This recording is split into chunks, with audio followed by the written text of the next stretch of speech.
Empreenda mais. Oferecimento Ozan, em respeito a você. Transmontano, planos para você, sua família e sua empresa. E Colégio Jean Piaget, potencializando talentos, formando pessoas felizes.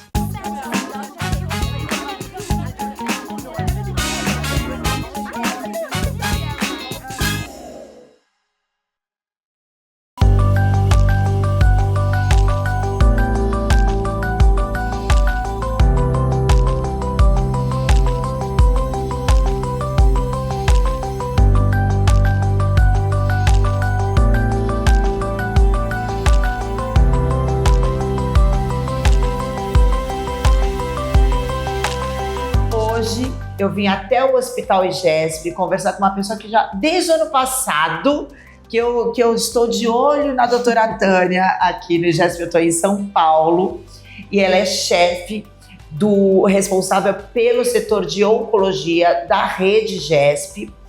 E o ano passado eu estive aqui, porque outubro a gente sempre pontua a questão da prevenção do câncer de mama, outubro rosa.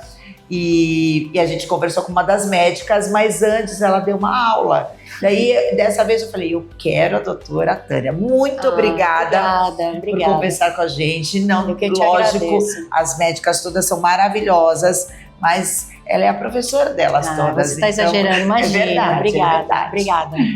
E a gente está no Hospital IGESP de São Paulo, mas na Praia Grande também tem a supervisão da doutora Tânia, está sempre de olho em toda a rede, sim, principalmente nesse setor. E lá na praia nós temos a doutora Sueli Monterroso, sim, que é a coordenadora local, que é uma das médicas mais fantásticas que a gente tem na oncologia do Brasil. E eu, assim, super recomendo ela, maravilhosa. E a gente, inclusive, vai gravar um podcast com a doutora Sueli. Mas hoje vamos falar, e é impressionante, eu acho importante o Outubro Rosa, porque dá um alerta nas mulheres, sim, e muitas mulheres descobrem realmente, sim, pelo toque no mês de outubro. É verdade. Agora, vamos começar a falar de comportamento, porque o toque é uma das forças da campanha, você se tocar. E o toque é algo que é fundamental, principalmente porque você consegue fazer, caso você descubra alguma coisa, com uma antecedência de um avanço aí na doença, se acontecer, né? Verdade. A prevenção da doença, na verdade, ela é feita com outros fatores antes para evitar que a doença apareça, né? Sim. O toque, ele vai notificar o nódulo e o mais precoce possível, que é muito importante para a mulher fazer e se conhecer. E a gente lembra que a nossa mama, né, ela é toda glandular. Então, ela realmente, você sente vários nódulos que, às vezes, não tem relação com o câncer. Podem ser cistos, podem ser adenomas, que são benignos. Então, é importante a mulher fazer o toque e ter um médico para mostrar para ela onde é e o que significam essas nodulações, né? Então, eu acho que a campanha é super válida, eu sou super a favor a mulher fazer o autoexame de mama e conhecer o seu corpo para que realmente denuncie para o médico, olha, tem um nódulo, tem alguma coisa estranha, eu tô com dor, tô com alguma alteração, sim, né? Porque quanto mais ela se toca, sim, mais fácil vai ser ela perceber se há alguma alteração, isso, né? Principalmente as mulheres que estão no período ainda reprodutivo, que ainda tem a menstruação, é importante elas fazerem o toque de mama após o término do ciclo menstrual, porque aí as mamas vão estar menos densas, menos doloridas e não vão estar com cistos ou doença fibrocística, que é muito comum nas mulheres nesse período e não se representa um câncer, né? Então, é muito importante ser feito isso. E como a doutora falou, isso não é prevenção, existem outros fatores. Isso aí é uma atenção ao seu corpo de qualquer mudança, para que se haja uma alteração, você corre para o Ele previne aos estágios mais avançados da doença, isso, né? Agora, se a gente for falar em prevenção, o que nós faremos? O que nós vamos fazer? Bom, o câncer de mama, ele tem alguns fatores de risco. Então, o primeiro fator de risco é você ser do sexo feminino, do gênero feminino biológico. Então, nasceu no sexo feminino. Nós temos 99% dos casos em mulheres e menos de 1% no sexo masculino. Então, ser mulher já é um fator de risco para ter câncer de mama. O segundo é ter mais que 50 anos de idade. A maior parte das mulheres tem câncer de mama acima dos 50 anos de idade. Aí a gente tem fatores familiares. Então, quando eu tenho alguém da minha família que teve câncer de mama, eu tenho 10 a 30% de chance de ter a mais do que as outras populações de terem o câncer de mama. Então, 10 a 30% das mulheres com câncer de mama tem algum caso na família. E a gente tem os casos que são hereditários. Assim, eu herdei de um dos meus pais um gene que causa câncer. Isso, graças a Deus, acontece só em 5 ou 10% dos casos, né? E além disso, a gente tem famílias que têm mais risco, ou famílias que são sindrômicas, que têm mais fator de risco, que a gente tem que ficar de olho, são mulheres que têm que fazer a prevenção de maneira com mais atenção e mais minuciosa, são aquelas que têm fator de risco de famílias que têm casos com menos de 50 anos de idade, com câncer de mama, mulheres que tiveram câncer de mama nas duas mamas, bilateral, casos de câncer de metástase, de próstata metastático, câncer de pâncreas na família. Então, essas famílias eu tenho que ter mais atenção. Ou famílias que, sabidamente, a gente sabe que existe um marcador, um gene mutado naquela família. Aí essas mulheres vão começar a fazer a prevenção do câncer de mama numa idade anterior aos 40 anos. Porque hoje na população a gente começa a pedir mamografia acima dos 40 anos de idade. Essas que têm um fator de risco aumentado, elas vão fazer ressonância de mama, ultrassom de mama e eventualmente também mamografia. A mamografia não é retirada desse caso de risco. E a alimentação? Porque hoje a gente vive uma vida muito corrida, então alimentação, estresse, cigarro, lógico, obesidade. A gente vive uma vida muito corrida, uma praticidade errada no sentido de se alimentar.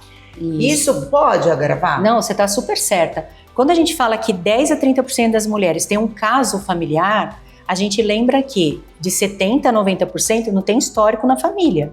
Então, como que eu vou prevenir isso? Eu vou prevenir com os fatores que causam câncer, que é justamente o que você falou, que é a alimentação. A alimentação, o que é bom é aquilo que a gente colhe natural, né? Que é a comida não processada. Então, frutas, verduras, legumes, cereais, o arroz com feijão com uma carne magra. A alimentação que o álcool aumenta, sim, 20% dos casos de câncer de mama. Então, o álcool hoje é uma relação mais forte para a mulher do que para o homem. Mesmo uma taça de vinho por semana? Mesmo uma taça de vinho por semana. Só que, assim, a gente não vai proibir, mas você sabe que aumenta o risco. Tá. Então, comer gordura, comer comidas processadas e atividade física. A atividade física, a gente sabe que está relacionado à prevenção do câncer. Que atividade? 30 minutos de exercícios moderados, 5 vezes na semana, ou 150 minutos, ou 30 minutos por dia, ou 150 na semana. Tá. Né? Então, isso reduz muito. E as mulheres que tiveram câncer de mama, se elas mudam a dieta delas, se elas deixam de estar sobrepeso ou obesas, faz uma dieta natural e começa a fazer exercício físico, diminui em 30% o risco a 50% da doença voltar. Olha só. Então é essencial fazer isso. Cigarro não precisa nem falar, né? Sim. Cigarro causa câncer de qualquer maneira, né? Sim. E também nas mulheres que fumam, aumenta o risco de câncer de mama. Agora, a gente estava conversando antes e da surpresa do aumento do câncer de mama em mulheres jovens, abaixo de 50 anos, com 30 e poucos anos, 40 anos. Isso se deve a quê?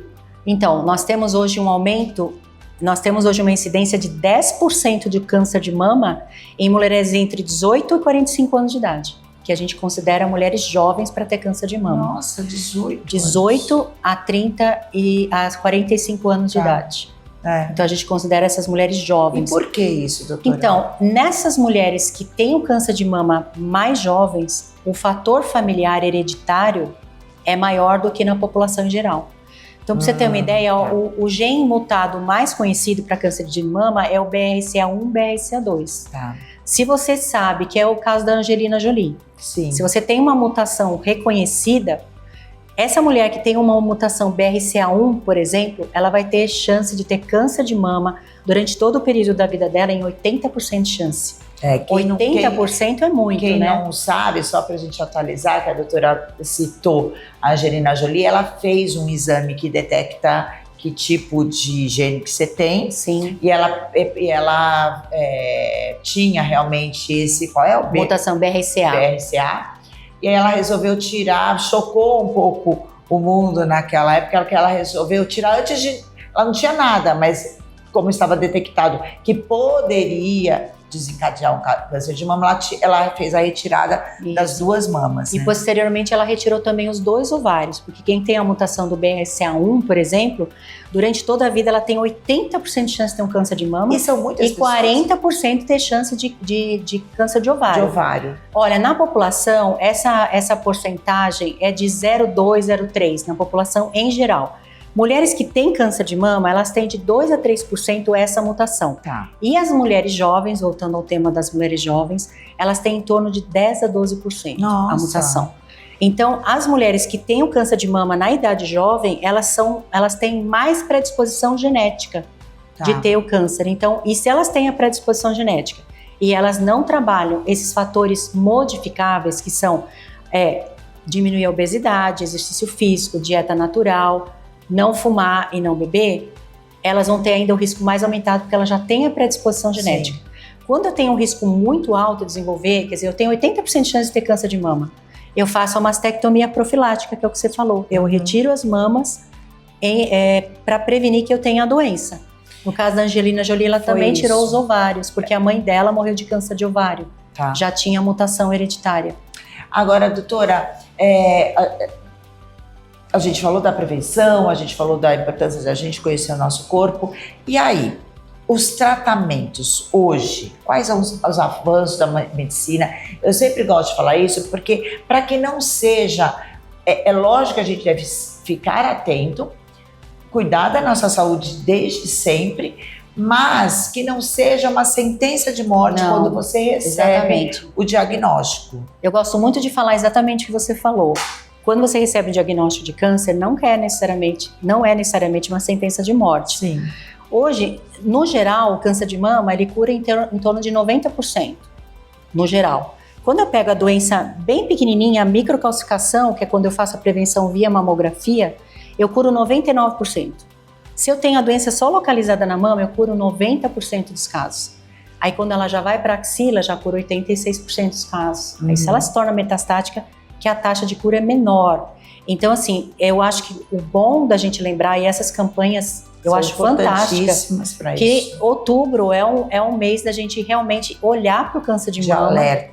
De alerta, e se for diagnosticado, vai ser o mais rápido, mais precoce, porque se você palpa o nódulo, você já está fazendo uma prevenção de não ter a morte da doença, porque você tem o diagnóstico precoce. Sim. E lá no IGESP e na Praia Grande, a gente está falando com o litoral todo, da Baixada Santista, do litoral de São Paulo, a gente tem a oportunidade de ter um equipamento como o IGESP, e lá na Praia Grande, é tão perto de Santos, São Vicente, e todas as outras regiões. Eles têm uma ala de exames que é sensacional. Você não tem inveja dessa ala aqui em São Paulo? Maravilhosa, eu amo. E a sala de mamografia.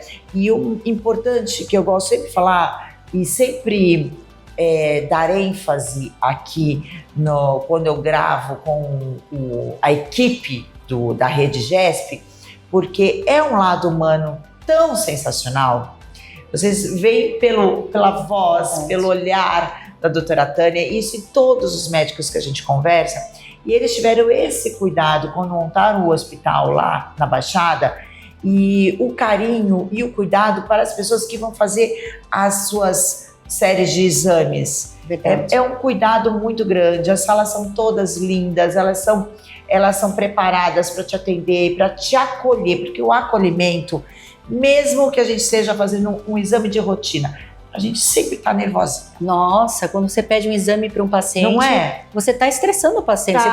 O que eu falo sempre para os médicos, peçam os exames necessários e suficientes, porque quando você pede um monte de coisa sem sentido, você estressa muito a pessoa. Sim. E uma coisa muito boa no IGESP, que nossas duas equipes, tanto a da praia quanto aqui, a gente só trabalha com níveis de evidência científica para tratar o paciente. Então hoje em câncer de mama, nós temos um monte de novidade. Inclusive, nós estivemos há pouco tempo agora em Barcelona, foi o Congresso Europeu de Oncologia Clínica, E nós trouxemos várias novidades em relação ao tratamento e a gente não tem dificuldade de estar usando as tecnologias necessárias para tratar os pacientes. E a gente tem visto muitos casos, mesmo avançados, com remissão da doença e uma qualidade de vida que antes a gente não tinha, porque antes quimioterapia era muito sofrido. E hoje a gente tem hormonioterapia, tem imunoterapia, tem terapia-alvo, que é quando você usa uma substância que vai especificamente numa proteína do tumor, para destruir esse tumor. Então hoje a gente tem muita novidade e a gente tem muito controle, inclusive, dos sintomas gerados pelo tratamento. A gente tem muitas novidades, muitas coisas boas acontecendo aí. E é esse olhar, essa preocupação e esse olhar humano que reflete todos os profissionais da rede IGESP. Eu tenho muito orgulho de passar e de poder trazer essas assumidades como a doutora Tânia para vocês. Muito obrigada. Obrigada.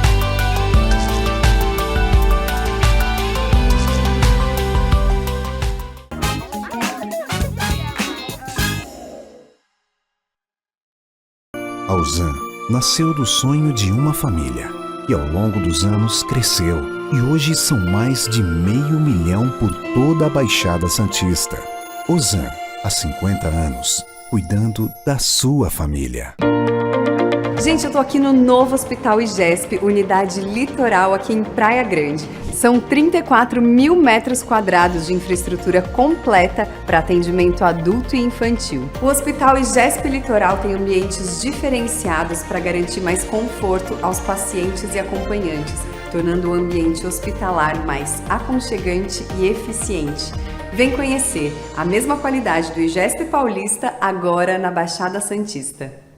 Desde o dia em que nascemos, expandimos as nossas próprias fronteiras. A gente cresce e nossos valores transformam muros em pontes. Com espírito empreendedor e talento sustentável, você se prepara para conquistar sua felicidade em qualquer lugar do mundo. No Jean Piaget, você cresce dentro de você, nas 4 fases do ensino, da educação infantil até o ensino médio. Jean Piaget Santos, educação para vencer suas fronteiras e as fronteiras do mundo. A Ozan nasceu do sonho de uma família e ao longo dos anos cresceu. E hoje são mais de 500 mil por toda a Baixada Santista. Ozan, há 50 anos, cuidando da sua família.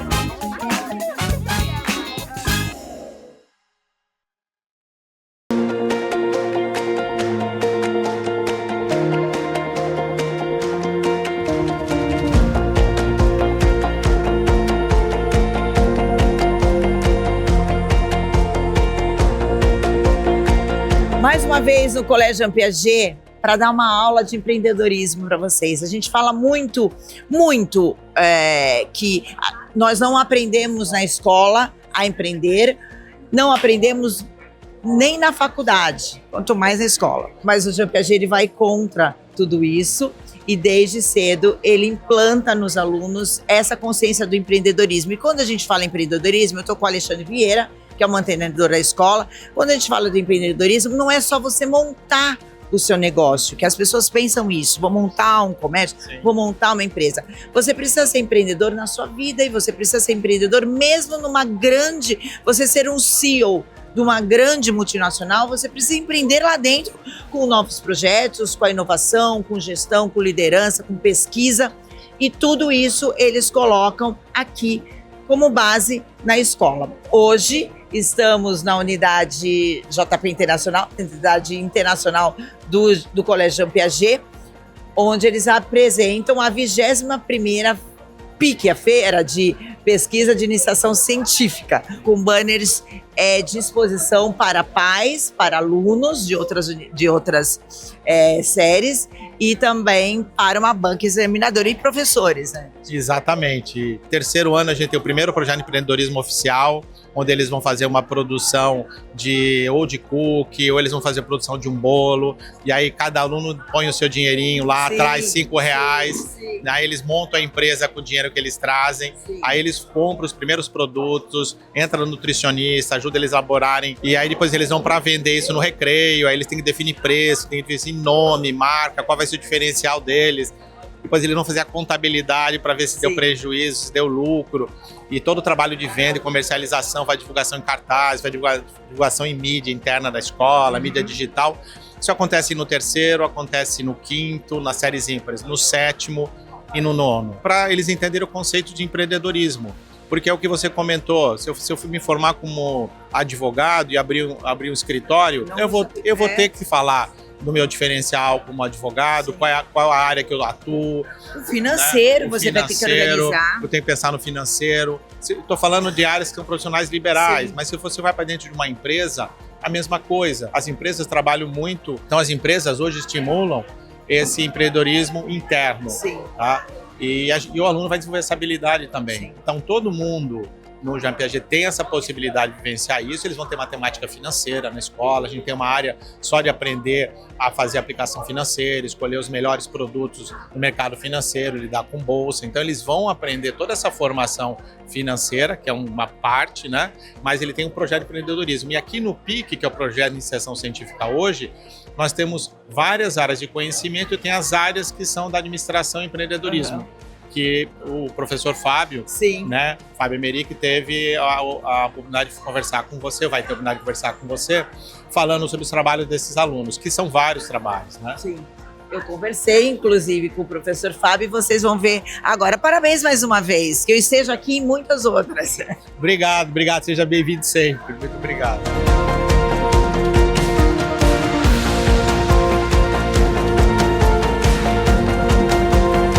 E eu converso com o Fábio. Eu queria dizer, a gente conversou uma vez sobre o empreendedorismo. Você dava aula e aqui a gente tem a cadeira de empreendedorismo, né?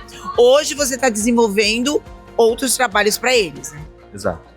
A gente tem, como você comentou, a matéria optativa de empreendedorismo e hoje aqui a gente está apresentando uma linha de pesquisa que são os trabalhos de administração e economia. Mas hoje, total aqui, Fábio, quantos? Mais de 60 trabalhos. Mais de 60 trabalhos. E a gente já... A iniciação científica, que é o objetivo do programa, é justamente para que eles dominem a técnica de fazer pesquisa, mas também se debrucem sobre problemas reais. Por isso a gente vai destacar, na visão de empreendedorismo, 3 trabalhos que são bem ferramentais. Quando a gente fala em marketing 4.0, é uma das vertentes do marketing, você foi para essa questão da experiência, que é uma tendência, né, Fábio, hoje. E o que você pesquisou, o que você vai mostrar para as pessoas? Bom, a gente fez uma pesquisa bibliográfica em relação ao Marketing 4.0 e o Brand Sense, que é uma ferramenta dele. A gente buscou mais ou menos entender, a primeiro momento, o que é o Marketing 4.0, para saber como ele é aplicado no Brand Sense. Então, depois a gente buscou fazer a pesquisa sobre Brand Sense e a gente chegou a tentar encontrar algumas lojas que utilizam. A gente encontrou que praticamente todas as marcas já estão utilizando. Então, por exemplo, McDonald's e empresas principalmente fast food utilizam muito esquema de cor para dar sentimento de fome para as pessoas. O amarelo do McDonald's, por exemplo. A gente também encontrou na loja da Nut Bavarian o cheiro característico de nós. Que no Cinemark, aquele cheiro de pipoca que é muito forte e muito característico na praça de alimentação, muita gente só vai lá para comprar pipoca por causa do cheiro. É um cheiro que, tipo assim, ele impregna ali na parte da área dele e todo mundo, quando sente esse cheiro, já fala, putz, tô com uma vontade de comer uma pipoca. O olhar também deles muda na hora que for hoje desenvolver qualquer outro trabalho, porque eles começam a ver em loco o que eles estão estudando em sala de aula, né? O grande sentido é justamente essa experiência de aprender e ter fatos, né? Sim. Então, ele já sabia do Nut Bavarian de outras marcas, mas aí ele entendeu que isso era uma ferramenta, Sim. que era de propósito, Sim. que era uma forma de atrair o cliente, de criar uma identidade, de se ligar com esse cliente. Agora a gente pode destacar o trabalho da Manuela, que ela foi olhar uma mudança no comportamento do consumidor e começou justamente esse trabalho sobre o que está acontecendo, por que existe um aumento no aluguel de carros e não mais na compra. Quando você decidiu fazer essa pesquisa, esse tema aqui no PIC, foi uma coisa que você já sentia de necessidade ou os professores propuseram? Então, eu acho muito interessante, eu sempre via que as pessoas estavam realmente alugando mais, até conhecidas assim, e aí eu quis investigar o porquê disso, o que está acontecendo, e uma das justificativas é a mudança do conceito de posse. Então, que antes as pessoas elas trabalhavam para comprar um carro, para comprar uma casa, e hoje em dia os jovens não têm mais tanto essa ideia, esse sonho, então as pessoas acabam se adaptando e acabam indo para alternativas para suprir essa necessidade. Então, Por exemplo, o Airbnb, o Uber, a Localiza, né? São empresas que trabalham nisso no aluguel. E não é, você não tem no seu nome, mas você tem ali para usar nas suas necessidades. Então, é interessante isso porque você consegue ter várias experiências, consegue ter vários carros em curto período de tempo sem ter que pagar por todos eles. Mas na ideia do aluguel, a gente está em um tempo de incerteza econômica, então o aluguel acaba sendo muito priorizado nessa ideia, porque você não sabe por quanto você vai vender, como você vai vender. E aí, quando você aluga, você consegue ter um cálculo de quanto você vai gastar em um período, você consegue ter uma ideia econômica, um planejamento melhor. O próximo trabalho que a gente cabe colocar aqui é o trabalho da Yasmin, do grupo dela, em que elas foram estudar as ferramentas novas ou complementares para o empreendedorismo. O nosso projeto é sobre uma pequena empresa aqui de Santos e as ferramentas que o marketing digital pode proporcionar para que a gente aumente os lucros. Depois da pandemia, todo mundo começou a passar a usar muito o Instagram, o TikTok, e são ferramentas que ajudam muito nos lucros, porque você não tem tanto custo, o custo de produção é baixo, e o que toda empresa visa é abaixar o custo de produção. Qual foi a sua abordagem nesse tipo de mudança tão rápida? A marca que a gente pegou para fazer o trabalho foi a Água Marinha. Ela começou com publicações e aí com o tempo as publicações normais, fotos, baixaram, as visualizações baixaram completamente. E nesse tempo o Instagram lançou os Reels. Então como personalizar um biquíni, as formas que você pode usar um biquíni, os tipos de amarração e os tipos diversos que tem dentro da loja, que atendem todo tipo de consumidor. Desde quem usa P, a GG, a plus size, quem gosta de modelos maiores, menores, atende tudo. E aí a gente consegue mostrar isso nos Reels. Isso é muito legal, Fábio, também, porque a gente sabe que o Jean Piaget tem muitos filhos de empresários aqui e muitos pais também têm essa preocupação. Será que eles vão querer seguir o legado que eu estou deixando? E isso vocês conseguem trabalhar hoje isso na cabeça deles? Porque, por um lado, os pais têm essa apreensão, e por outro, pode ser uma pressão para os filhos, né?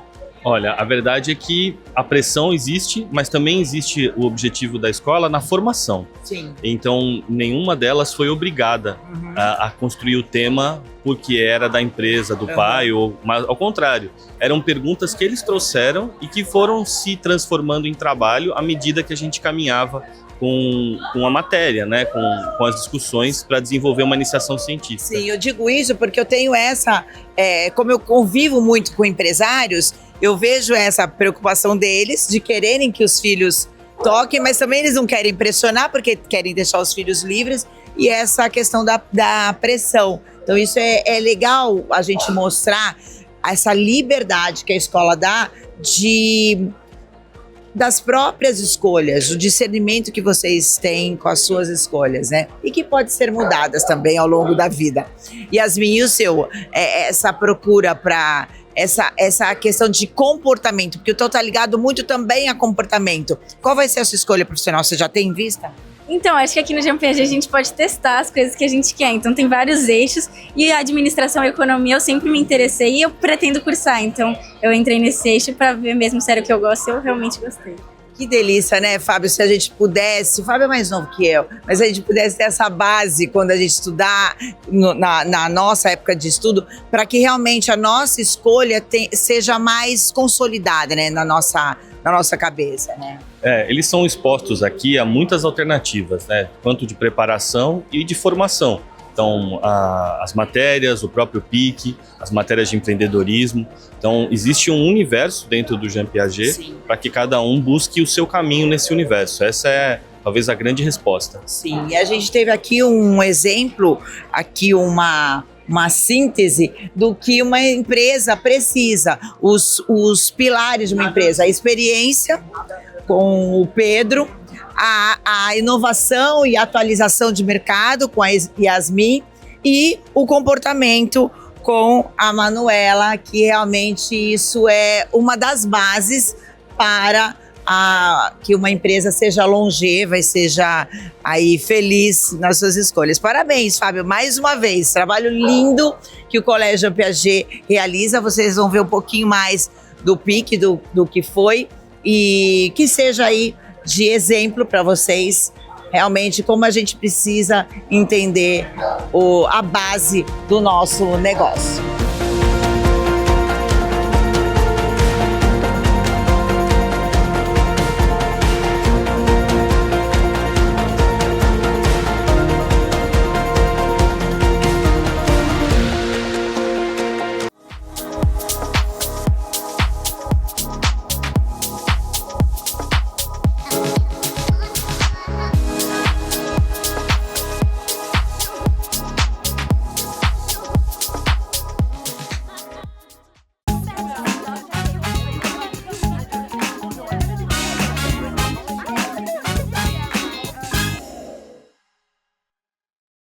Empreenda mais. Oferecimento Ozan, em respeito a você.